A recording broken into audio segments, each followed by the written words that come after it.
Welcome.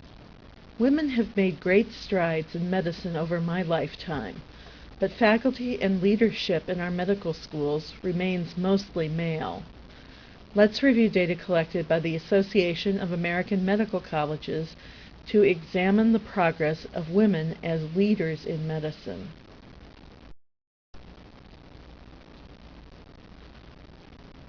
From 1970, when women composed merely 9.2% of graduating MDs, through 2005, when we reached nearly half of new doctors, the percentage of female graduates rose on average by 1.1% per year.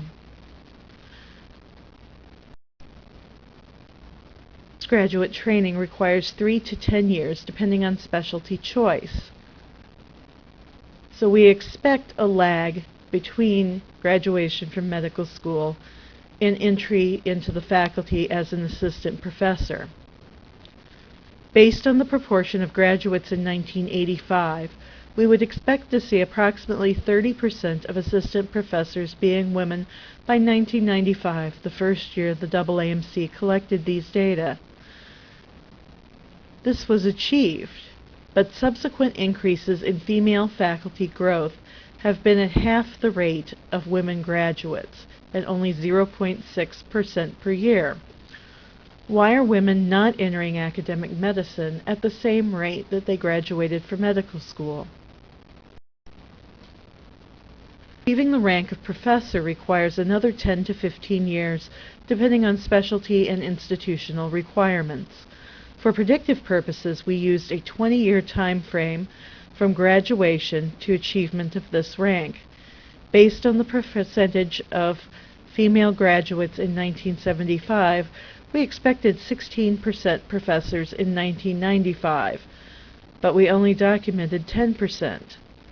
Female full professors are rising at a rate of 0.5% per year, once again less than half their rate of increase of female MDs. Academic departments are typically divided into sections or divisions.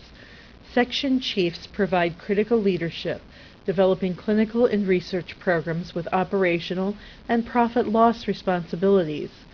Chief is a key position that may be filled by someone before promotion to full professor. The first year with data for this position, 2000, shows 16% filled with women. Female section chiefs are increasing at the same rate as full professors. Once again, less than half the rate at which they became medical college graduates. Department chairs are the next step in the administrative hierarchy. Section chiefs generally move up to chair, so it is no surprise that this position lags behind, with only 8% being filled by women in 2000. Female chairs are rising at the same rate as full professors. Deans run the medical school and generally rise through the ranks of section chief and chair. In 1980, no medical school deans were women. Over the subsequent 30 years, female deans have increased at a rate of 0.4% per year. What do these mean for women in academic medicine? If the current rates stay stable, women will be half of assistant professors by 2024 and half of full professors by 2090. Parity for the section chief position would occur in 2068, department chair in 2084, and dean in 2105. Why is it important that we have women in these positions? Well, our medical colleges and their faculty determine what research gets done and what the priorities are for our healthcare environment in the country. Women's voices need to be heard in these positions if we are to have adequate attention to issues of women's health. So is this simply a supply issue?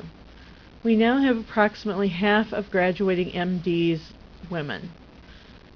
Based on our 10-year lag model, we would expect half of assistant professors to be women by 2015, not 2024 as the rate of increase would predict. Are women not recruited? Do they not seek out academic positions? Or are they not retained?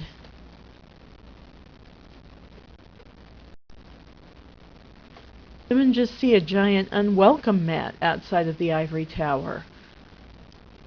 We know there are not a lot of role models or examples of successful women in senior ranks and leadership. Do they not want to go into academic medicine or stay in it because of this?